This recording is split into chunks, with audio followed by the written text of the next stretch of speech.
Hey guys, welcome back to Hungry Geeks. I'm Ethan the Gizman, and of course, today we're going to compare two laptops that we are going to see the pros and cons between each other.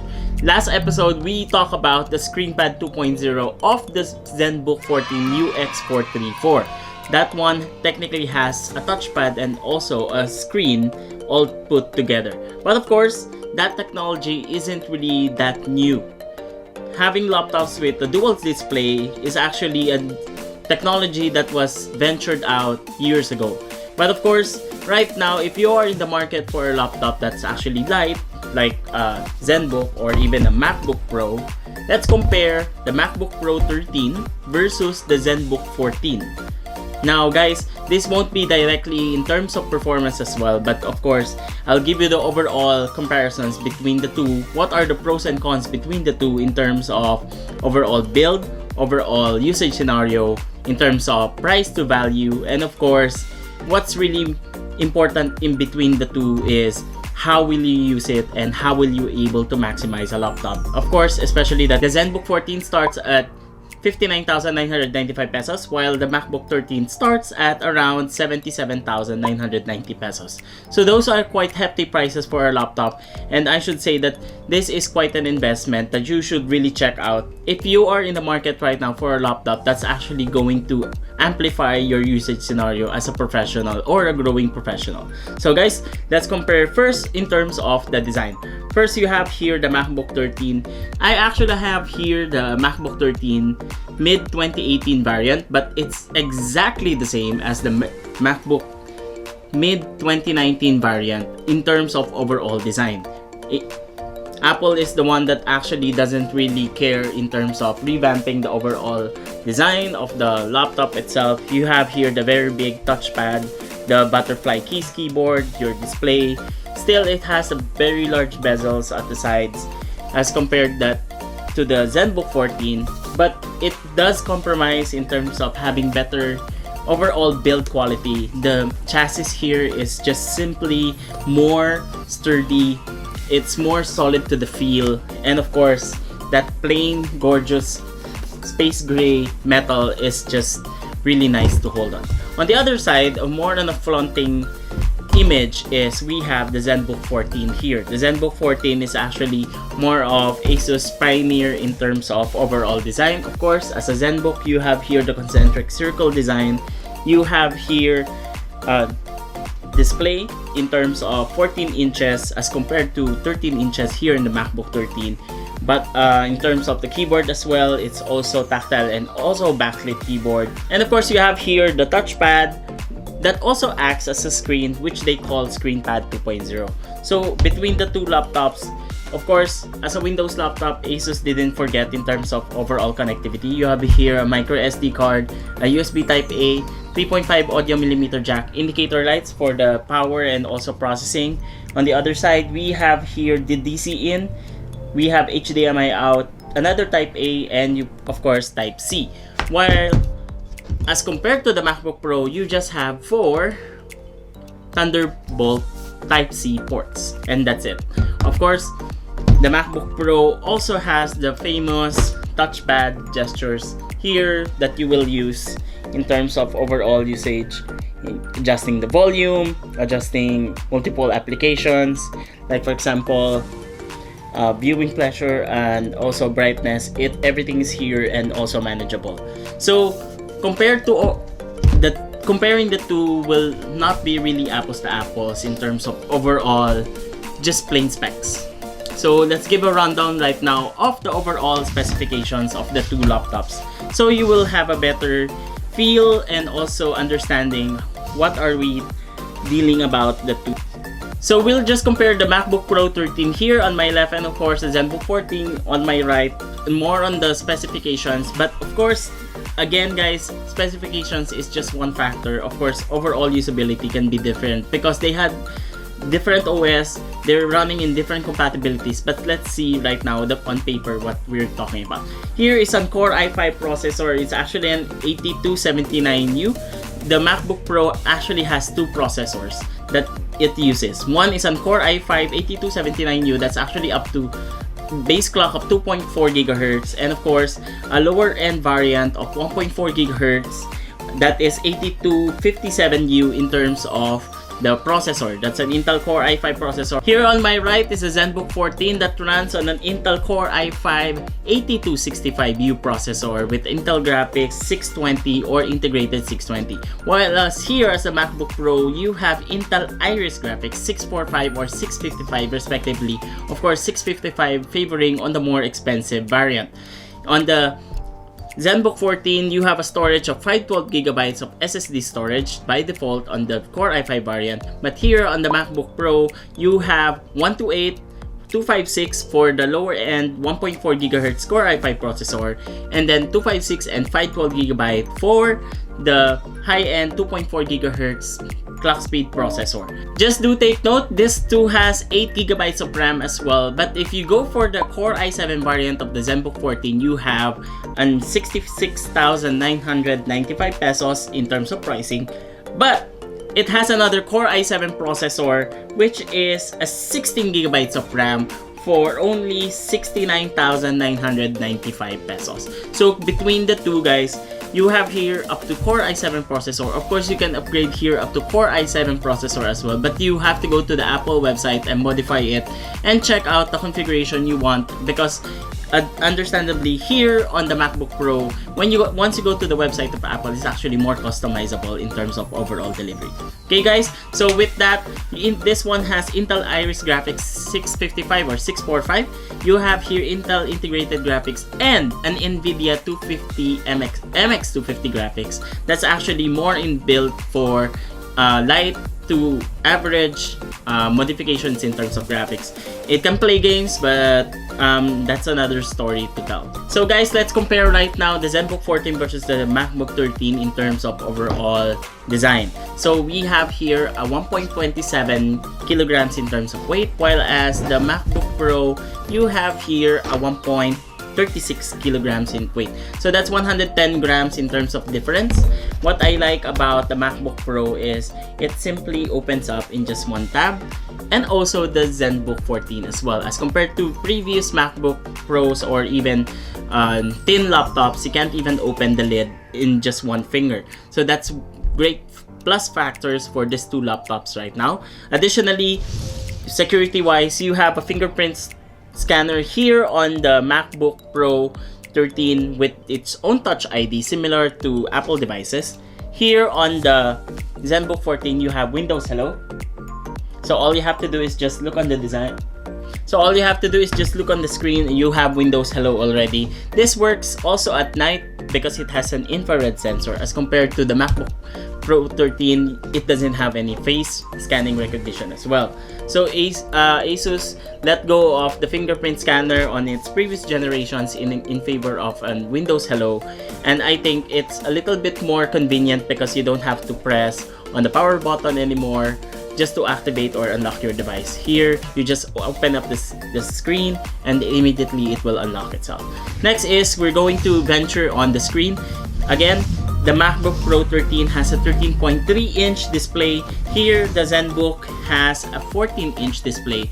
The major difference between the two, this is a Retina display which has a resolution of 2560p by 1440 as compared here to the ZenBook 14 that is only Full HD. So, Retina display meaning it is also calibrated to better configurations in terms of overall display for Adobe Photoshop, in terms of color accuracy and also delivery as well. Here on the ZenBook 14, it wasn't able to indicate if it's more in terms of accurate colors and delivery as well. Just to give you a comparison of the two, this also has a glass display on the screen. This is also glass display, but none of them are touchscreen enabled laptops as well. So for me, the Nano Edge display or the Nano Edge screen bezels of the Asus ZenBook 14 is surely a winner as compared to the very thick bezels of, it's actually a little bit ancient looking already on the MacBook 13. Overall footprint, makes it smaller in terms of height for the ZenBook 14 as compared to the MacBook Pro. But as you can see here, the MacBook Pro still has better spacing on the left and right as compared to the ZenBook 14. But overall, in terms of the ratio and also overall size, the ZenBook 14 is lighter and also smaller. Ergonomics wise, you also have here the ErgoLift hinge, where you were able to see from previous laptops that I reviewed from Asus as well. They were generous enough to implement this design all throughout from their laptops, even from the VivoBook to the ZenBook and even other more expensive laptops in their lineup, because more space for air and better ergonomics is surely a winner here. So I have to give it to Asus. Their hinge design is actually much better as compared to MacBook. And of course, on the keyboard, the travel distance on the keyboard of the ZenBook 14 versus the butterfly keys here on the MacBook Pro 13, where this one is a little bit clunkier. The ZenBook 14 is more silent and better travel distance. I love typing here on the ZenBook 14 as compared to the MacBook 13, but overall, they are still both very good in terms of overall productivity. Now let's go to the main highlight of the two laptops, which is for the mid-2019 MacBook Pro, you actually have TouchBar enabled on all configurations as compared to last year, where only the high-end 2.4 GHz processor only has the better TouchBar in terms of overall delivery. So for 77,990 pesos on the MacBook Pro, you already have a TouchBar as compared to last year. So here, the TouchBar is actually really good in terms of accessing quick notifications. But I have to be honest, most of the time, 95% of the time, I'm only using it for browsing in terms of overall volume. The next best thing that I was able to use the TouchBar was actually shortcut keys in terms of, let's say here, in terms of the Microsoft Word. I have here shortcuts for bold, in terms of italize, underline, changing the colors of the fonts and everything like that. It's actually cool as well. But as a tech savvy geek as well of me, inside me, I already know the shortcut keys in terms of modifying those kinds of options. So it wasn't really helpful for me in the long run. One good thing that I was able to use the TouchBar is also the shortcut keys in terms of navigating in terms of keynote presentation. I was able to quickly shuffle in terms of overall delivery. Then it's really nice as well to just simply having a shortcut in terms of navigating for your PowerPoint. Here on the ZenBook 14, it actually has shortcut keys as well on the ScreenPad 2.0 that actually lets you navigate your PowerPoint, other display matters. It's actually really good, but the main concern that I have right now is it isn't really that integrated as the same style as the MacBook Pro 13. To give you a quick background of what I'm talking about, like for example, the ScreenPad 2.0 actually has multiple options to say slide expert, document expert, sheet expert. These are actually overlay programs on top of to assist the PowerPoint, the Excel, and the Microsoft Word. It isn't really that integrated as compared to the MacBook Pro 13, where you have the touch bar that will automatically give you gestures, shortcuts, and other functions that will really assist you in terms of your workload. Then again, I have to say that if you know the shortcut keys in terms of navigating to those kinds of programs, technically the touch bar is just a second option for you guys. As compared here to the ScreenPad 2.0, you can actually make it your secondary screen. So I have here Spotify enabled here. When I drag out the window, it can actually have a shortcut to say that if I want to throw it all the way down here. So one good part of the ScreenPad 2.0 is actually the screen on top and the bottom acts individually as well. So you can have here, like for example, your Spotify to play music, and then just go up when you can also watch videos here while working upstairs on the main screen, and vice versa as well. So the ScreenPad 2.0 actually has a lot of good functions as well. You can also do numpad keys. The shortcuts is really good, but I have to give you a heads up, this is an extension screen, guys. So whatever you're doing here on top actually the mouse will just carry over here at the bottom. So it's technically a screen here and a screen here once you go down. So the main disadvantage that I'm seeing here is actually you're running two screens at the same time on a Core i5 processor with NVIDIA MX250 graphics. That's good to hear, but there are some scenarios that when you are really crunching your PC and you need a lot of processing power, like for example, you have around 10 tabs of Chrome, having a secondary screen here will actually eat some resources on top of that. So again, this is the MacBook Pro 13 in terms of a Core i5 processor with Intel Iris graphics 645 and 655, whereas this is an Intel Core i5 processor, a little bit weaker in terms of overall clock speed. This has a 1.4 GHz base. This is on the top end variant, you have a 2.4 GHz variant in terms of clock speed, but this one is an Intel Core i5 processor that is just 1.8 GHz in base clock speed. But if you go higher in terms of your price point from 59,995 to 76,995, you can have an 8GB RAM Core i7 variant already. But if your budget is a little bit higher, why not go all the way from 79,995 for an Intel Core i7 variant with 16GB of RAM. Here on the MacBook Pro 13, there's 4 configurations that you can actually choose from. You have 128GB of SSD in terms of PCIe connection as well. That's for 77,990 pesos. If you want to go to the 1.4 GHz 256GB storage, that will cost you 89,990 pesos. Next one is the 2.4 GHz variant with 256GB of storage for 107,990 pesos. And lastly, an Core i5 variant for 512GB of storage that costs 119,990 pesos. Do take note, if you take the 2.4 GHz variant, you have 4 Thunderbolt C ports as compared here in the ZenBook 14. This is an Core i5 variant. The Type-C here isn't even Thunderbolt. I tried to use an adapter that extended the usage for an HDMI. It's not working as well. So you get the full functionality of USB Type-C here on the MacBook. Here on the ZenBook, you have not. So that's it, guys. You know now the prices of the two things. One good fair advantage of Asus is actually the pricing. So for a Core i7 processor, 16GB of RAM, that's 79,995 pesos. Here it's not even a Core i7 variant. All are 8GB of RAM.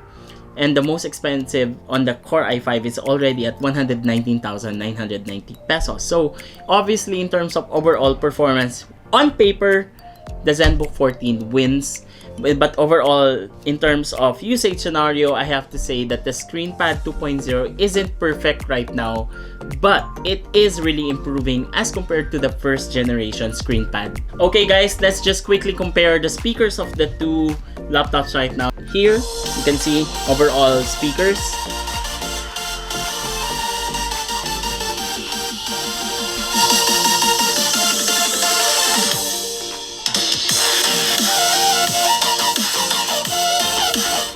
While as compared to the ZenBook 14 in terms of overall volume,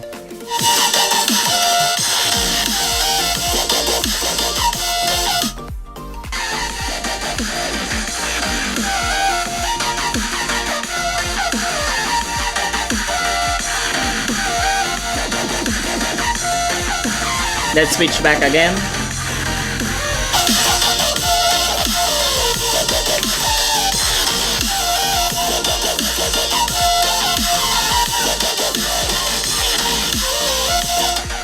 So there you have it, guys. As you can see, the MacBook Pro 13 definitely has a better speakers. So there you have it, guys. This is the MacBook Pro 13 and this is the ZenBook 14. These two laptops are actually really good for its price point. They're both very compact and overall delivery is really good as well. But if you want more into performance and don't mind the Windows functionality in terms of OS, you have here the ZenBook 14 available in Core i5, i7, and also an i7 with 16GB RAM of variant. So if you want better multimedia and display, the colors and overall speakers are punchier here in the MacBook Pro 13. So that's it, guys. Thank you so much for watching our episode. And of course, with every episode, we're giving away an item right now. So we're currently giving away an FC Compact Console where you can connect to any TV and play games with everyone. So that FC Compact Console, all you have to do is just go to the video of the ZenBook 14 unboxing, comment down there why do you want the FC Compact, and of course, make sure you subscribe to our Instagram and also Facebook, and subscribe to our Facebook and hit the notification bell icon as well, guys. It really helps a lot. So with every episode, thank you so much, guys, for watching our comparison of the MacBook Pro 13 and ZenBook 14. Thank you so much, guys, and see you next episode.